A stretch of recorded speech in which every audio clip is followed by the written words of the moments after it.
په موضوع باندې مسه کول څنګه دي. نو دا د دې ټولو امامانو متفقه مسله د جرابو باندې مسه په حدیثو کې نشته. یو حدیث دی پیش اهل حدیث نام نهاد نه وکټوري یو حدیث دی صرف پیش کی، یو حدیث چې هغه حدیث صحیح صریح غیر معارض حدیث. پس داس یو حدیث دی پیش کی کني شي بیا د عوام سترګو کې د عوام منځونه او د سونه دي نه خرابوي. یو سړی یو کال مسلسل منځونه کوي خو چې او داسې ورته نه کړي منځ نه کیږي.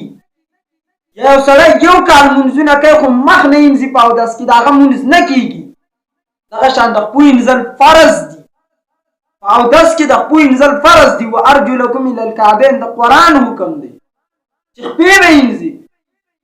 مسه د موضوع چې د امام صاحب رحمت الله علیه تمام ائمه دا متواتر عمل روان دی په موضوع باندې. مسه تواتر عمل مثال دسی په دې کې دلیل ته حاجت نه.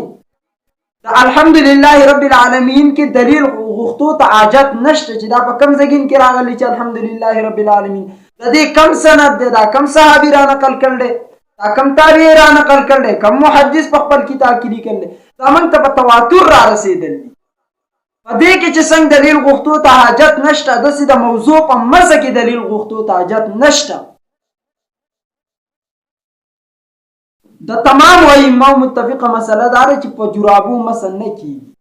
په موضوع باندې په مسه کې چې په موضوع باندې مسه کې د جرابو په باره کې یو صحیح حدیث نشته. د دې خپل عالم د تحفة الاحوذی د دې کتاب دی غالبا هغه کې په خپل لیکي چې د دې په باره کې یو قوي حدیث نشته، یو قوي روایت او که یو ودی خی مونږ تم ګران نه د مونږ په دې باندې عمل شروع او چې نه نو بیا مسلمانان په دې باب کې دیونه دوکه.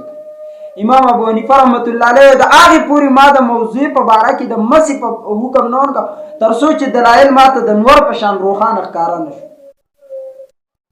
په موضوع په باره کې روایت شته یو نه ده د لسونه زیات روایت دي لیکن د جرابو په باره کې یو قوي روایت نشته.